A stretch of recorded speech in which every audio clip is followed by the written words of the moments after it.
Hello. Today we'll learn very interesting topic. Actually, biomedical engineering, where the engineers are interested to develop different types of equipment or devices which help the doctors to diagnose different diseases, provide therapy after diagnosis, and this type of devices most of the cases requires the potential or operation or captures the biopotential. Today we will learn in this lecture about the action potential, or we are going to explore the electrical nature of living cell. Then question arises, what is bioelectric potential or biopotential? Basically, this bioelectricity refers to electrical potential and currents in cell. Now you mark, if one cell, this is one nerve cell, this is one nerve cell or neuron, and this is its cell body. If we can measure what is the potential developed or what is the current inside this cell, or here one animation has been shown. In this we want to measure the polarization, or we want to measure the potential across this cell membrane. So commonly these potentials are developed across neurons, muscles and epithelial cells, and they involves the ion gradients and membrane potential, because we know that the cell membrane, it separates the extracellular space from the cytosol or your cytoplasm. So now you mark, as we have already discussed, this cell membrane is one bilipid layer and it contains some tunnels or channels, protein channels, through which different ions can be passed, different nutrients can be passed, and here in this case we are specifically demonstrating about the ion passage. Now you mark, what is membrane potential then? This membrane potential refers to the electrical potential difference across a cell membrane. Now this is your cell membrane, this bilipid layer you can mark here in this particular figure, it is your cell membrane. And what is the potential difference or electrical potential difference? Because you mark outside this cell membrane or in the extracellular space, we have different ions, positive and negative. Basically they involves sodium, potassium and chlorine, and we have also similar ions inside the cell or intracellular space, we call it cytosol. And the difference among this, because there must be some, due to the ion difference, number of ions difference, positive and negative, there must be some potential develop across this membrane. This difference arises from the unequal distribution of ions and their differing permeabilities across the cell membrane, because we know that this cell membrane is selectively permeable. It allows different ions at different states. So it is crucial for cellular communication and biological processes, because this potential, we call it membrane potential, which is produced due to the potential difference across the cell membrane. So here in this case you can mark, we have three different channels, like this channel is defining with or it is specifically meant for your sodium exchange, sodium ion exchange. This green color, this one is for potassium ion exchange. So and the yellow color is for chlorine ion exchange. So depending upon the opening and closing state of these channels, the ion will come into the intracellular space or go out of the to the extracellular space. So in this case you can mark the cell membrane and ion channels. They have different types. These ion channels are different types. Specifically, it can be mechanical gated channels, means if you are providing some pressure on this specific channel, across this specific channel, then it opens and there will be an ion exchange in between the intracellular and extracellular space. Similarly, another type of is ligand gated channels. Ligand gated means if this type of attachments are attached to these ions, then it will also moving into the, they will allow the passage of ions into this, into the intracellular, or they can also allow some of the out of this cytosol to the extracellular space. Similarly, we can have some channels, those are always open, so there will be no gated thing, and in some cases voltage gated channels are there. Voltage gated channels means if there is any stimulus or electrical signal which is provided to the cell membrane, then what will happen? It will activate those channels and it will start passing some of the ions into and some of the ions out of the cell. So this is called voltage gated channel. So here you mark, we can have different types of channel, gated channels, and we can also have, depending upon the this type of ions, sodium, potassium, calcium and chlorine, we have different specific channels to pass them. And this is your bilipid layer, as we have already discussed in your cell structure. When ions channels in the membrane are closed, ions cannot move into or out, but if those channels are open, then ions can only cross that cell membrane through appropriate channel only. So what are the different types of channel we have already discussed, because ion channels are proteins, already we have discussed in our cell structure, that span phospholipid bilayers providing a pathway for ion to cross the membrane. Similarly, essential for this ion channels, they are essential for various cellular functions including nerve impulse transmission, because any transmission through nerve cells is through this type of impulses or electrical pulses, and during muscle contraction also these action potentials are generated, and maintaining the cellular ion balance, that is also important. Ion channels are selective because a particular ion channel will open if some particular stimulus has been given based on their size and charge. These channels can be gated, as we have discussed three different types of gated ion channels we have already discussed in the previous slide, meaning their opening and closing are controlled by various stimuli such as voltage, ligand binding and mechanical stress or pressure. And here, as we have discussed, separate ions will pass through separate channels or specific channels. So sodium ion will pass through sodium channels. This sodium channel, they plays a critical role in generation and propagation of action potential in nerve and muscle cells.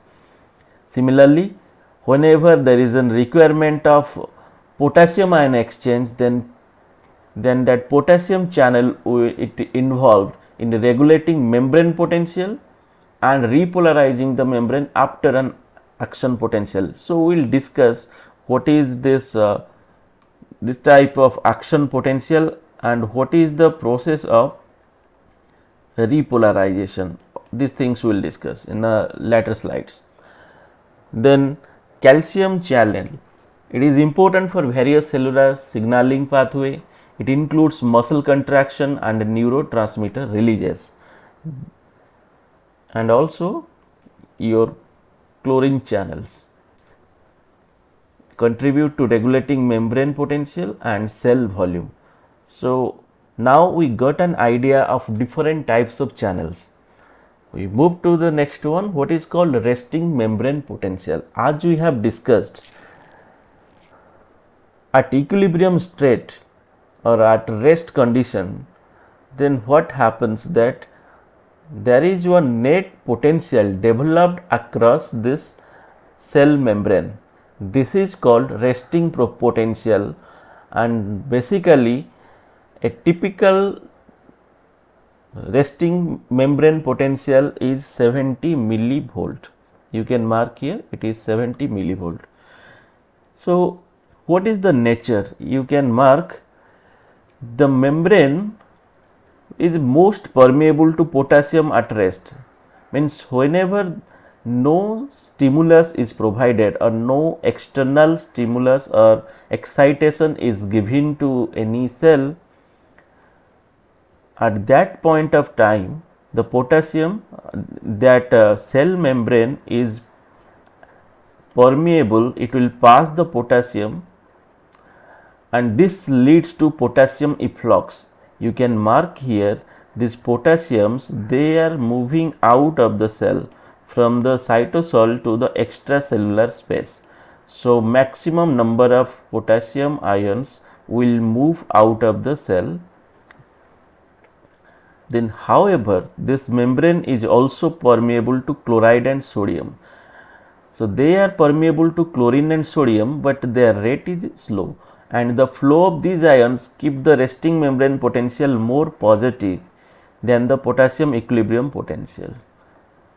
So the dotted blue channels represent sodium leak channels. So you can mark here, these are sodium leak channels through which the sodium ion also passes out of this cytosol to the extracellular space. The striped green channel represents potassium leak channels, as we have already shown here, and the solid yellow channels represents chloride leak channels. So at rest, what happens? Most of the potassium ions will move out of the cell. So when we measure the difference among these two intracellular solution and extracellular solution, we will find this side will be more positive, and inside the cell we have more number of negative ions. So we are getting a negative cell membrane, cell potential. Then next one, this is known as resting potential. So that means at this state, this minus 70 millivolt is known as resting potential for a typical cell. Then coming to your action potential.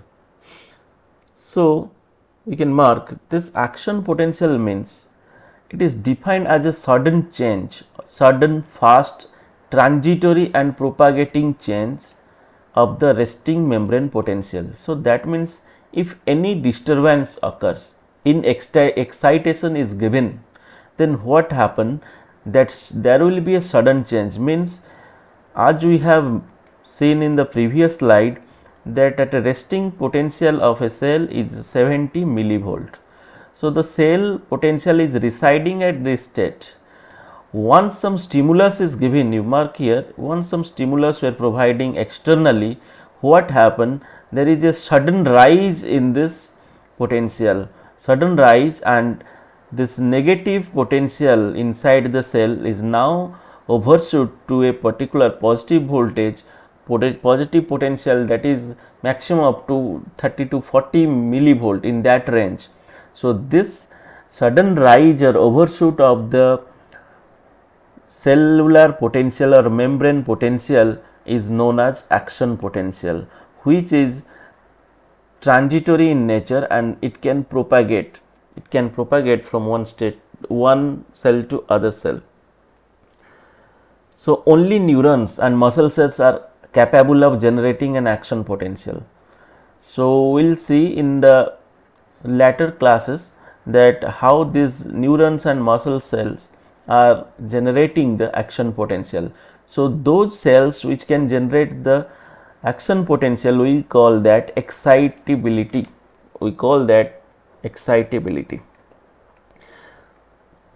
Generated when this action potential is generated when a stimulus is given, or it can change the membrane potential to the threshold level from -50 to -55 millivolts. We mark one threshold has been given or provided through stimulus to the cell membrane, so that it will move from -70 to -55 or -50, means minus a plus 15 or plus 20, it will be rises from here to here.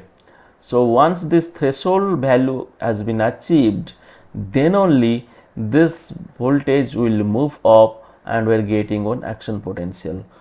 If the threshold value is not reaching at to this level, you mark here these two cases, this case and this case, these values are not getting to that level, it is below this -55. So, it cannot produce an action potential. If this level is not reaching to the threshold value, then this type of stimulus will not able to produce an action potential. The action potential follows the all or none law, which means either a subthreshold stimulus, means if this threshold, this stimulus which can touch this value, it is up to the threshold level, then only one overshoot will come. Otherwise, if it is below that, there will be no excitation or no action potential will be generated, either all or none. So, this is known as all or none law. Three primary phases are there in this. You can mark here. First one is depolarization state, as we have found in this case. The second stage is depolarization. It starts from once your stimulus is enough to cross the threshold voltage, then from here there is the process going on and we are reaching at a overshoot point or maximum point, that is known as action potential or overshoot potential. Here this process is called depolarization process. Now, once it has been reached to the overshoot level, then again it starts, it is not maintaining that level all the time, it will again start falling and it wants to regains its resting potential. So, this process is known as repolarization.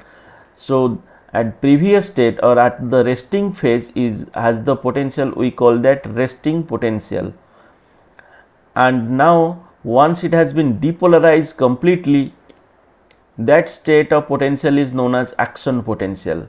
Again it starts, the potential starts falling, we call that process repolarization, and it is coming down, and before moving to its resting states, again it will fall much below that resting potential, that is called hyperpolarization.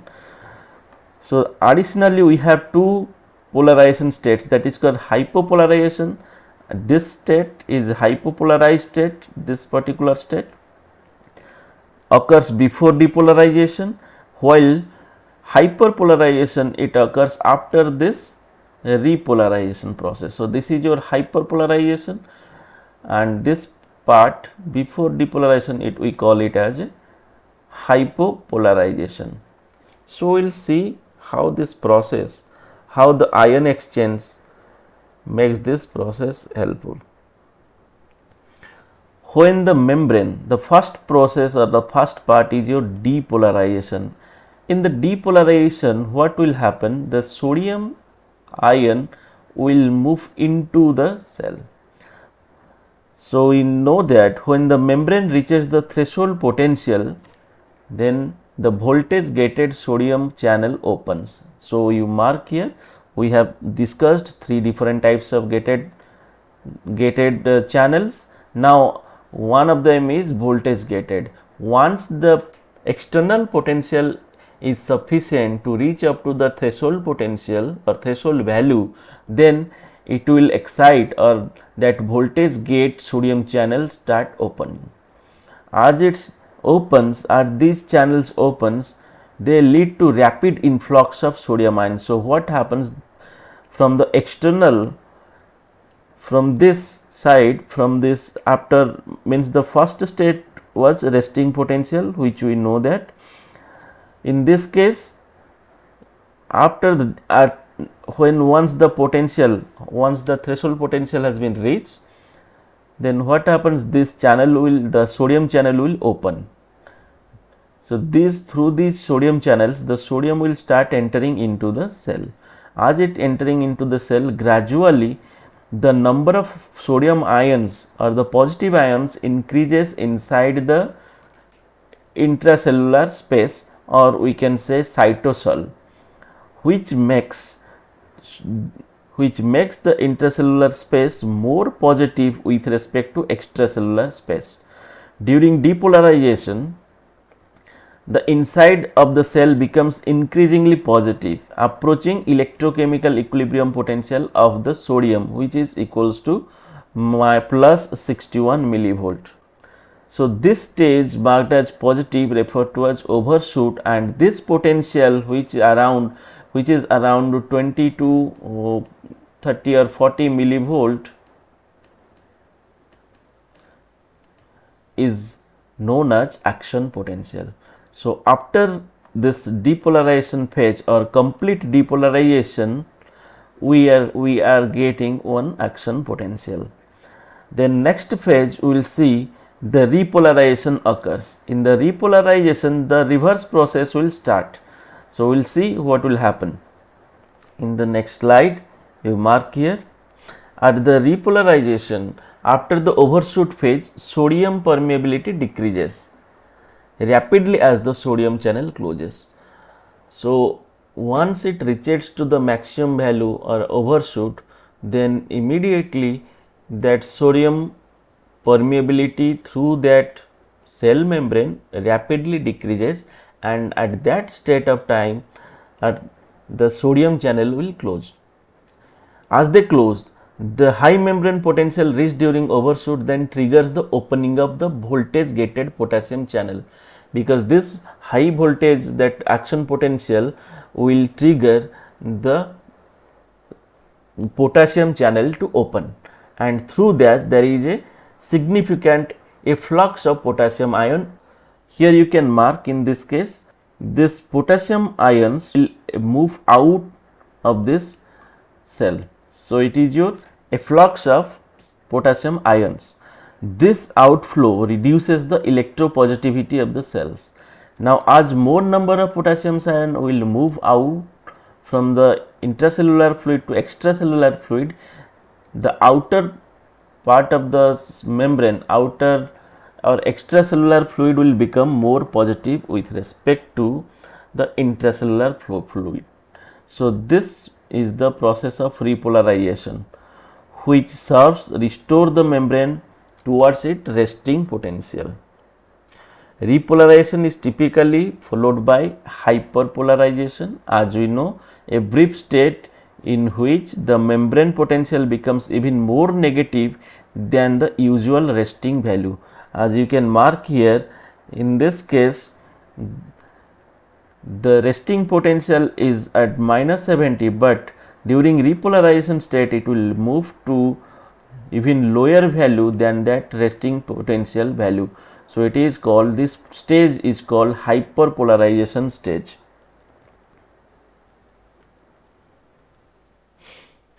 Soon after, the membrane potential stabilizes back to its normal resting level, that is of 70 millivolt, and this process that is which is taking some time, we call it as refractory period.